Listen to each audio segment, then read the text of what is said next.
ഹരി ഓം. ദശകം 17 ശ്ലോകം 9. ഇത്യൂചിഷി ത്വയി ഗതേ നൃപനന്ദനോസൗ ആനന്ദിതാഖിലജനോ നഗരീമുപേതഃ രേമേ ചിരം ഭവതനുഗ്രഹപൂർണകാമസ്താദേ ഗതേ ജവനമാതൃതരാജ്യഭാരഃ. പദങ്ങളെ ഒന്ന് പിരിച്ചു നോക്കാം. ഇതി ഊജുഷി, അതാണ് ഇത്യൂജിഷി. ത്വയി ഗതേ നൃപ നന്ദനഃ അസൗ. നൃപ നന്ദനഃ അസൗ, നൃപനന്ദനോസൗ. ആനന്ദിത അഖില ജനഃ നഗരീം ഉപേതഃ. ആനന്ദിത അഖിലജനോ നഗരീം ഉപേതഃ.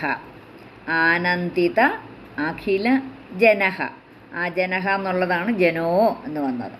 ആനന്ദിത അഖിലജനോ നഗരീം ഉപേതഃ. രേമേ ചിരം ഭവത് അനുഗ്രഹ പൂർണകാമഃ. രേമേ ചിരം ഭവദനുഗ്രഹ പൂർണകാമഃ. താതേ ഗതേ ച വനം ആദൃത രാജ്യഭാരഃ.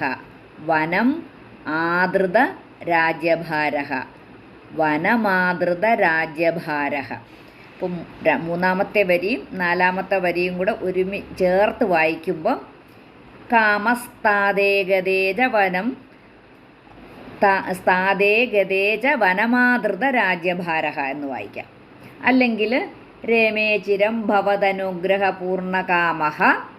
അപ്പോൾ താതേ എന്നെടുക്കണം. താതേ ഗതേ വനമാതൃത രാജ്യഭാരഃ. രണ്ട് തരത്തിലെടുത്താലും തെറ്റില്ല.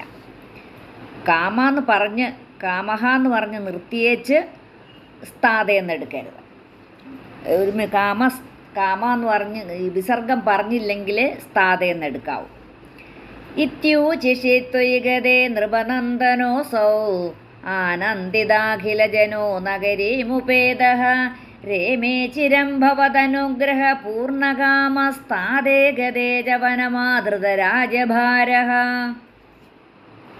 ശ്ലോകം 9 അന്വയവും അർത്ഥവും നോക്കാം. ത്വയി ഇതി ഊജുഷി ഗതേ സതി. ത്വയി അവിടുന്ന് ഇതി ഊജുഷി ഇപ്രകാരം അരുളി ചെയ്ത് ഗതേ അന്തർധാനം ചെയ്തതിനു ശേഷം ഭഗവാൻ പ്രത്യക്ഷപ്പെട്ട് ഇത്രയൊക്കെ ആ ധ്രുവകുമാരനോട് പറഞ്ഞതിന് ശേഷം ഭഗവാൻ അന്തർധാനം ചെയ്തു. എന്തൊക്കെയാണ് പറഞ്ഞത്? നീ വളരെ കാലം നന്നായിട്ട് ആ രാജ്യം ഭരിക്കണം. ഭാഗവതത്തിൽ പറയുന്ന 36,000 വർഷം രാജ്യം ഭരിക്കണമെന്നാണ് പറഞ്ഞിരിക്കുന്നത്. അത്രയും വർഷം രാജ്യം ഭരിക്കണമെന്നൊക്കെ പറഞ്ഞ് അന്തർധാനം ചെയ്തതിനു ശേഷം നൃപനന്ദനഃ അസൗ, ഈ രാജകുമാരനായ ഈ ധ്രുവൻ, നൃപനന്ദനഃ എന്ന് പറഞ്ഞാൽ രാജകുമാരനായ അസൗ, അസൗ എന്ന് പറഞ്ഞാൽ ഈ കുട്ടി, എന്ന് വെച്ചാൽ ധ്രുവൻ. ആനന്ദിതാഖിലജനഃ സൻ നഗരീമുപേതഃ. ആനന്ദിത അഖിലജനഃ, ആ സകല ജനങ്ങളെയും ആനന്ദിപ്പിച്ചവനായും കൊണ്ട് നഗരത്തിലേക്ക് വന്നിട്ട്, അപ്പം ഈ നഗരത്തിലേക്ക് കൊണ്ടുവരുന്നത് തന്നെ ആനപ്പുറത്ത് കയറ്റി എഴുന്നള്ളിച്ച് ഭയങ്കര ഒരു ആർഭാടമായിട്ടാണ് ആ ധ്രുവനെ നഗരത്തിലേക്ക് കൊണ്ടുവരുന്നതെന്നാണ് പറയുന്നത്. അപ്പം ആനന്ദിത അഖിലജന സൻ നഗരീമുപേതഃ താതേ വനം ഗതേ സതി ച അധൃതരാജ്യഭാരഃ. യഥാകാലം അച്ഛൻ വാനപ്രസ്ഥാശ്രമമൊക്കെ സ്വീകരിച്ച് പോയപ്പോൾ രാജ്യഭരണത്തെ മുഴുവനായിട്ട് കൈക്കൊണ്ടവനായി ധ്രുവൻ. ഭവതനുഗ്രഹ പൂർണകാമഃ ചിരം രേമേ. അങ്ങയുടെ അനുഗ്രഹത്താൽ സമസ്ത കാമങ്ങളും സാധിച്ചവനുമായി വളരെ കാലം സുഖമായി കഴിച്ചുകൂട്ടിയില്ലേ. ഇതിനിടയ്ക്ക് ആ സുരുചിയും സുനീതിയും ഒക്കെ ഭയങ്കര രമ്യത്തിലായി. ഈ പ്രശ്നമൊക്കെ നടന്ന് ഈ കുട്ടി കാട്ടിലൊക്കെ പോയി കഴിഞ്ഞ് കുറേ കാലം കഴിഞ്ഞപ്പോഴത്തേനും ആ സുരുചിയുടെ സ്വഭാവമൊക്കെ മാറി സുരുചിയും സുനീതിയുമായിട്ട് വളരെ രമ്യത്തിലായി. എന്നിട്ടാണ് ധ്രുവനെ സ്വീകരിക്കാനായിട്ട് പോകുന്നതും ഈ അമ്മമാർ രണ്ടുപേരും കൂടെ ചേർന്ന് തന്നെയാണ് പോകുന്നതൊക്കെ. എന്നിട്ട് ഈ ഉത്താനപാലൻ എപ്പോഴാണോ ധ്രുവന് ആ ഒരു പ്രായപൂർത്തിയായത് അപ്പോൾ ഈ രാജ്യഭാരമെല്ലാം ധ്രുവനെ ഏൽപ്പിച്ചു. എന്നിട്ട് കുറച്ചു കാലം ഈ മകൻ്റെ ആ ഭരണമൊക്കെ കണ്ട് വളരെ സന്തോഷവാനായിട്ടിരുന്നു. ഒടുവിൽ അച്ഛൻ ആ വനവാസത്തിന് പോവുകയാണ് ചെയ്യുന്നത്. പണ്ടുള്ള കാലത്ത് ഇങ്ങനെയൊക്കെയുള്ള വാനപ്രസ്ഥത്തിന് പോയി കഴിഞ്ഞാൽ അവരെ പുറകെ പോയി അന്വേഷിക്കുകയോ വിളിക്കുകയോ ഒന്നും ചെയ്യത്തില്ല. അവർ അവിടെ പോയി വനവാസത്തിന് പോവുക എന്ന് പറഞ്ഞു കഴിഞ്ഞാൽ പിന്നെ വേറെ കാര്യങ്ങൾ, വീട്ടിലെ കാര്യങ്ങളോ നാട്ടിലെ കാര്യങ്ങളോ ഒന്നും അന്വേഷിക്കത്തില്ല. അവിടെ ചെന്ന് ഭഗവാനെ മാത്രം വിചാരിച്ച് അങ്ങനെ കഴിയും. വയസ്സാകും, അല്ലെങ്കിൽ എന്തെങ്കിലും അസുഖം വന്നോ അങ്ങനെ അങ്ങ് മരിക്കും. അതൊന്നും ആരും നോക്കാൻ പോകത്തില്ല. അതാണ് വനവാസത്തിന് പോവുക എന്ന് പറയുന്ന ഒരു രീതി. അപ്പോൾ അങ്ങനെ പോയി അതിനുശേഷം രാജ്യഭാരം മുഴുവൻ ധ്രുവൻ ഏറ്റെടുക്കുന്നു. എല്ലാ പ്രജകൾക്കും അതിയായ സന്തോഷമുണ്ടായി ഈ ധ്രുവൻ്റെ ഭരണത്തിൽ. 36,000 വർഷം രാജ്യം ഭരിക്കുക എന്നാണ് ആ ഭഗവാൻ അനുഗ്രഹിച്ച് വിട്ടത്. അപ്പോൾ അത്ര ശ്രേഷ്ഠനായിരുന്നു ധ്രുവൻ. അതാണ് ആ രാജ്യം ഭരിക്കണമെന്ന് ഭഗവാൻ ഏൽപ്പിച്ചത്. ഏതൊരു കർമ്മവും ആ ജനങ്ങൾക്ക് ആ നന്മയെ ചെയ്യുന്നവരായിരിക്കണം. അപ്പോൾ ആദ്യം ഉത്താനപാലൻ ആ മായയാൽ ഭ്രമിച്ചിട്ട് വളരെ കൊള്ളരുതാത്തവനായിരുന്നുവല്ലോ.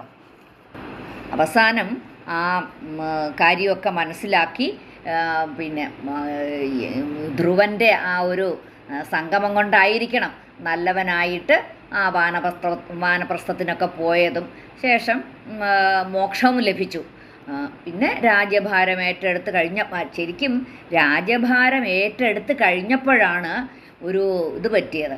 ഉത്തമന് കാട്ടിലേക്ക് പോകുന്നുണ്ട്, നായാട്ടിന് പോകുന്നു. ആ നായാട്ടിന് പോകുന്ന സമയത്ത് ഒരു ഗന്ധർവനാൽ കൊല്ലപ്പെടുന്നുണ്ട്. അപ്പോൾ ഈ ഉത്തമനെ കാണാഞ്ഞിട്ട് ഉത്തമൻ്റെ അമ്മ സുരുചി അന്വേഷിച്ച് പോവുകയാണ് കാട്ടിലേക്ക്. അങ്ങനെ അവിടെ വെച്ച് ഒരു പെട്ടെന്ന് കാട്ടുതീ വന്ന് അതിൽപ്പെട്ട് സുരുചിയും അങ്ങ് മരിക്കുന്നു. ആ സമയം ഇവിടെ ധ്രുവൻ രാജ്യഭാരം ഏറ്റെടുത്തിരിക്കുകയാണ്.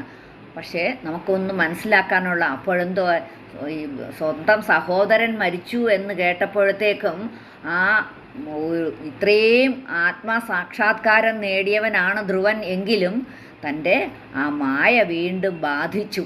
പക്ഷേ തൻ്റെ ഉള്ളിലുണ്ടായ ആ മായാപ്രകൃതി മോഹിപ്പിച്ചു എന്നാണ് പറയുന്നത് കഥ. ഇത്യൂചുഷിത്വൈകതേ നൃപനന്ദനോസൗ ആനന്ദിതാഖിലജനോ നഗരീമുപേതഃ രേമേ ചിരം ഭവതനുഗ്രഹ പൂർണ്ണകാമസ്താദേ ഗതേ ജവനമാതൃതരാജ്യഭാരഃ.